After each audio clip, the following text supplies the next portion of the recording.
The rain had been falling for hours, hammering against the windows of Eli's Soul Kitchen, a tiny restaurant tucked away on the corner of a forgotten street in Atlanta. Inside, the air was warm and smelled faintly of fried chicken and collard greens, though the tables sat mostly empty. Eli Carter, the owner, wiped down the same countertop he had already cleaned 3 times that morning. The bills on his desk haunted him, each envelope a reminder that good intentions didn't pay rent.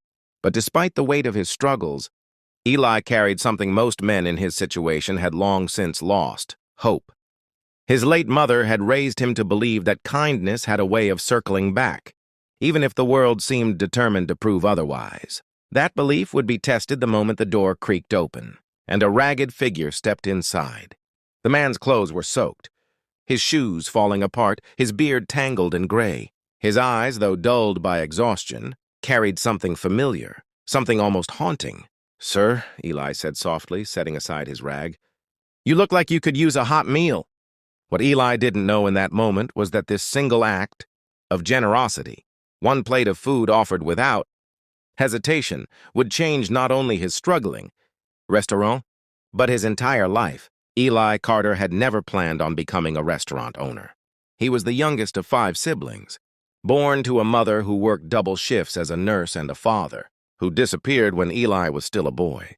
While his brothers scattered to chase opportunities, Eli stayed close to home, driven by the memory of his mother's cooking. She had fed the entire neighborhood when she could barely feed her own children, never turning away a hungry soul. Her recipes, scribbled in old notebooks, became the heart of Eli's dream. Eli's Soul Kitchen wasn't flashy, but it was real, serving food that felt like home. Customers who came once often came again, if only to hear Eli hum gospel tunes while he cooked.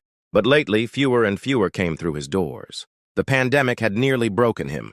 Rent had piled up, bills stacked high, and big-name franchises had swallowed his corner of the market. Some nights, Eli went without eating so his last scraps of food could feed the few loyal customers who still came. On this particular evening, with rain soaking the city and the register almost empty, Eli stood by the kitchen door counting coins for tomorrow's groceries. He was debating which utility. Bill could wait another week when he heard the slow creak of the front door. An old man shuffled in, his shoulders hunched against the storm, his coat little more than torn fabric. The smell of wet pavement and damp clothes followed him as he stepped inside. Customers often avoided eye contact with men like him, but Eli's mother's voice echoed in his memory. "A hungry man is just a man who hasn't been loved enough today." "Evening, sir," Eli said, pushing aside his worry. "Sit anywhere you'd like." The old man hesitated, glancing around at the empty tables. I don't have money," he muttered, his voice hoarse. Eli didn't flinch. "You got an appetite, don't you?" The man looked startled, as if he hadn't been spoken to kindly in years. Slowly, he lowered himself into the nearest chair. His hands trembled as he rubbed them together, trying to summon warmth. Eli stepped into the kitchen, scooping generous portions of cornbread, collard greens, and fried chicken onto a plate. He added sweet tea just the way his mama would have. When Eli set the plate down, the old man stared at it for a long moment before whispering, "Why?" "'Cause hungry bellies don't wait on wallets," Eli replied with a shrug, sliding into the booth across from him. "Eat up, Pops." The old man's eyes watered as he lifted the first piece of cornbread. His hands shook so badly he almost dropped it. Eli reached across the table, steadying the plate. For the next 20 minutes, silence filled the diner except for the sound of steady chewing. Eli didn't rush him. Watching the man eat, savoring every bite like it was the first real meal in years, made Eli's chest ache. He knew that feeling of empty nights and skipped dinners all too well. When the plate was finally clean, the old man leaned back, tears slipping into his beard. I can't remember the last time someone fed me like that," he whispered. Eli smiled faintly. "Well, you remember now." The man opened his mouth as if to speak further, but closed it again. He looked down at his hands, twisting them together. Something about him gnawed at Eli. There was a flicker of recognition in the lines of his face, the shape of his jaw, the way his eyes softened when he spoke. But Eli shook it off. Atlanta was full of men who'd lost their way. Still, as the rain continued to pound outside, Eli made a silent decision. This wasn't going to be the last time. That old man ate at his table.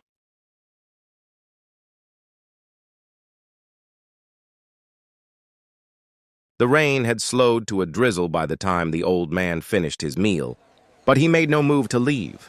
He sat quietly, fingers drumming on the table, as if he was gathering courage for something. Eli leaned back in his chair, watching him with curiosity. "You from around here?" Eli asked, gently breaking the silence. The man gave a short laugh, rough and bitter. "Used to be. Long time ago. Cities changed. Streets got new names, buildings taller, but the cold feels the same." Eli nodded. "Yeah, Atlanta will do that to you.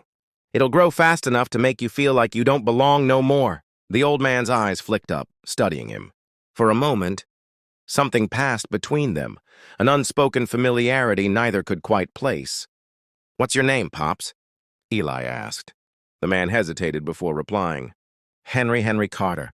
Eli froze, the words hitting him like a brick to the chest. Carter, his last name. He swallowed, forcing himself to stay calm. "Carter, huh? That's my family name, too." Henry gave a tired smile. Small world. But it wasn't small. Eli's mind raced. Carter wasn't a rare name, but the way Henry said it, the slow drawl, the softness at the edges, felt too close to home. Eli decided not to press, not yet. Instead, he poured Henry another glass of sweet tea and asked, "So, Henry, what's your story?" Henry let out a long sigh. "Don't got much of a story worth telling. Just a man who made some bad choices, lost some good people, and ended up on the wrong side of luck." He paused, staring into his tea as if it might answer for him. "Used to have a family. Brothers, sisters. Nephews I never got to meet. I left them behind when I was younger. Thought I was chasing something better. Turns out I was just running away." Eli's chest tightened. "Why'd you leave?" Henry chuckled bitterly. "Pride. Stubbornness. Thought I was too good for the little I had. My brother tried to keep me grounded. Good man. Worked himself near to death to take care of the family. But I thought the world owed me more. So I left. Got into gambling, drinking. Thought I was living free. But freedom ain't worth much when you burn every bridge behind you." The words landed heavy in the diner. Eli's throat went dry. He had heard bits of this story before. His mother used to tell it late at night, when she wanted him to learn from other people's mistakes. She had a brother, Henry, who disappeared when Eli was still in diapers, a man nobody had seen for decades. Could it be? Eli's hands trembled slightly as he asked, "Your brother's name, what was it?" Henry's eyes flicked up, filled with guilt. Isaiah Carter." The sound of his father's name nearly knocked the air out of Eli's chest. Isaiah Carter was his daddy, the man who had walked out when Eli was 5 years old, leaving his mother to raise the family alone. And this man sitting across from him, dirty, broken hungry, was his father's brother, his uncle. Eli leaned back, heart pounding. He stared at Henry, suddenly seeing the resemblance. The sharp nose, the familiar curve of his brow, even the way he rubbed his thumb against his knuckle when nervous. It was all there. "You're—" Eli swallowed hard. "You're my uncle." Henry's face went pale. "What did you just say?" "My name's Eli Carter. Isaiah was my father." For a long moment, Henry said nothing. His lips parted, but no sound came. His eyes filled with tears, and his body seemed to fold in on itself. He dropped his head into his hands. "Lord have mercy," Henry whispered. "All these years, all this time, I've been running from the family I left behind, and here you are, feeding me, saving me." Eli sat in stunned silence. 1,000 emotions battled inside him, anger at his father for leaving, confusion about this broken man before him, and yet a strange sense of connection that was undeniable. "Why'd you never come back?" Eli finally asked, his voice rough. Henry lifted his head, tears streaking his weathered face. "Shame, I was too ashamed. Your mama, she was strong. She raised you all without me, without Isaiah. And me, I had nothing to show but scars and regrets. I didn't think I deserved to walk through that door again." Eli clenched his fists under the table. "You're right. You didn't deserve it. But you should have come anyway. We needed you. She needed you." The words came out sharper than Eli intended, but Henry didn't flinch. He nodded slowly. I know, I failed her. I failed you kids. I failed everybody. And I've been paying for it ever since. The diner grew silent again, the only sound the ticking of the clock on the wall. Eli felt the weight of years pressing down on both of them. He had dreamed of family reunions, of stories told around the table, but not like this. Not with a broken old man who had abandoned his blood. And yet, wasn't this exactly what his mother had always preached? Don't harden your heart, Eli. People change.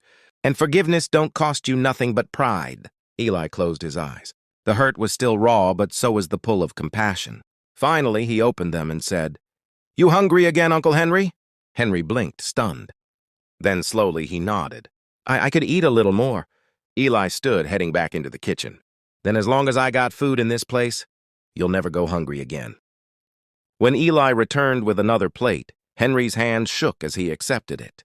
But this time, when he looked at Eli, there was something different in his eyes, something that hadn't been there before. Hope. For the first time in decades, Henry Carter wasn't just a broken man wandering the streets. He was family again. The days after that stormy night unfolded like chapters in a book Eli never imagined he'd read. Henry began coming back to the diner every day. At first, it was for the meals, which Eli insisted on giving freely, but soon it was for the conversation. He would sit at the same booth by the window, hands clasped, shoulders hunched, as if the weight of his past pressed down on him. Eli tried not to ask too many questions at once. The wound was still fresh, both for himself and for Henry. But bit by bit, the old man opened up. I was 19 when I left home, Henry confessed one afternoon, staring at the steam rising from a bowl of gumbo. Your grandmother begged me to stay. She said family was all we had. But I thought I knew better. I had dreams of money, women, cards in my hands, and luck in my pocket. I swore I'd come back rich, make everybody proud. He shook his head, bitterness curling in his voice. But luck don't last. I gambled everything away, burned through friendships, ended up owing people I couldn't pay. By the time I thought about coming back, I didn't even have shoes on my feet. Eli listened quietly, arms folded across his chest. Mama used to tell us stories about you. Said you had the biggest laugh in the room, that you could fix anything with your hands. But she'd stop mid-sentence sometimes, like it hurt too much to finish. Henry's eyes glistened. She was the best of us, always protecting, always forgiving, and I threw her love away. Silence settled between them, thick and heavy. Eli wanted to lash out, to demand why Henry hadn't tried harder, why he had chosen shame over family. But looking at him, this old man with trembling hands and hollow eyes, he realized the world had already punished Henry more than Eli ever could. Still, anger gnawed at him. You know what your brother, my daddy, did? Eli asked suddenly. Henry's shoulders stiffened. Isaiah? Yeah, he walked out. Just like you. Left Mama to raise us alone. I don't even know where he is now, if he's dead or alive.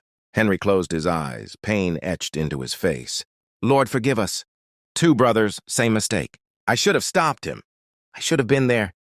You weren't, Eli said flatly. I know, Henry whispered. His voice cracked. And I'll carry that till the day I die.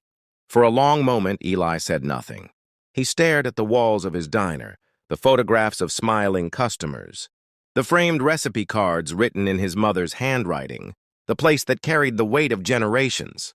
He thought of the empty chairs at Christmas dinners, the times his mother had cried quietly at night when she thought nobody heard. But he also thought of her voice, her words that had shaped him. Bitterness don't build nothing, Eli. Love does.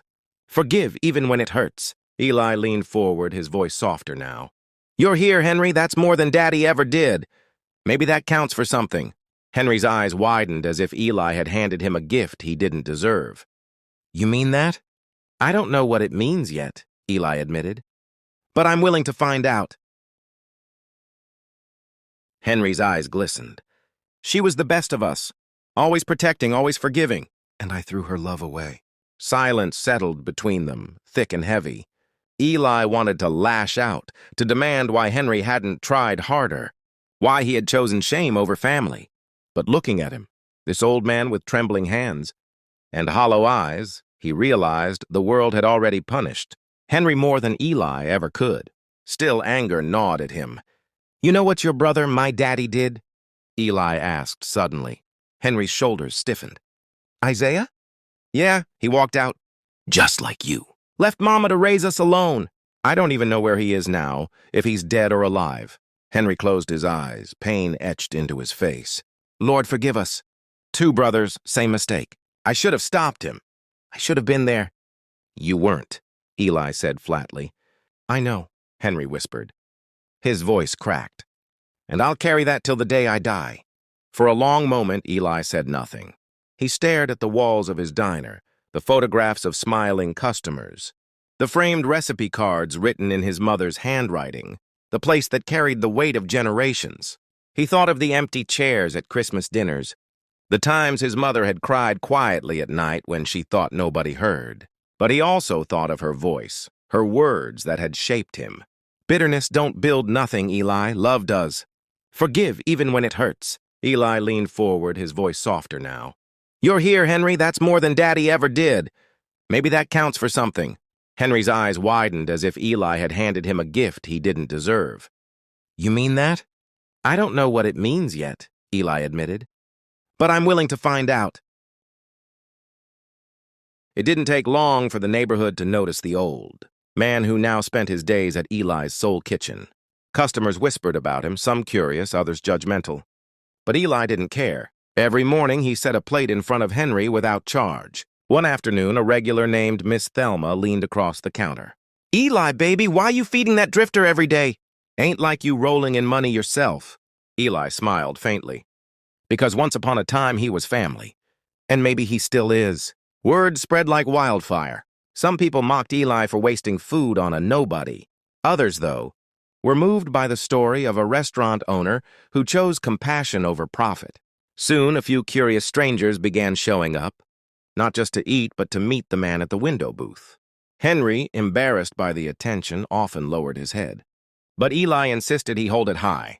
"Ain't nothing shameful about surviving," Eli told him. "And ain't nothing shameful about being loved either." Slowly, something remarkable happened. The diner, once half empty most days, began to fill again. Customers wanted not just food, but to be part of the story, to see with their own eyes what forgiveness looked like. One evening, as the sun painted the diner windows gold, Henry cleared his throat. "Eli, I need to ask you something." "What's that, Uncle?" "If I tried, if I cleaned myself up, maybe got a job, you think I could belong again? You think family could forgive me?" Eli studied him. His beard was still wild, his clothes ragged. But there was a light in his eyes that hadn't been there weeks ago. "Family don't need you perfect," Eli said. "They just need you present." Henry's lips trembled as he nodded. "Then I want to try. I'm tired of running, tired of being a ghost." Eli reached across the table, gripping his uncle's hand. "Then you ain't a ghost no more." Weeks passed, and the bond between Eli and Henry grew stronger. Each day, Henry seemed a little less like a broken shadow and more like a man reclaiming pieces of himself. He began helping around the diner, sweeping floors, greeting customers at the door, even washing dishes when the sink piled up. "Uncle, you don't have to do all that," Eli told him one morning. Henry only smiled, gripping the broom tighter. "I need to. For me, for her, for all the years I threw away." And Eli let him, realizing that this, too, was part of the healing. One Friday evening, Eli's sister Maya walked into the diner. She stopped short when she saw Henry behind the counter wiping dishes. Her eyes widened. "Eli, who is that?" Eli took a deep breath. "That's Henry, our uncle." Maya froze, her hand tightening around her purse strap. "Mama's brother?" "The one who left." Henry turned slowly, guilt written across his face.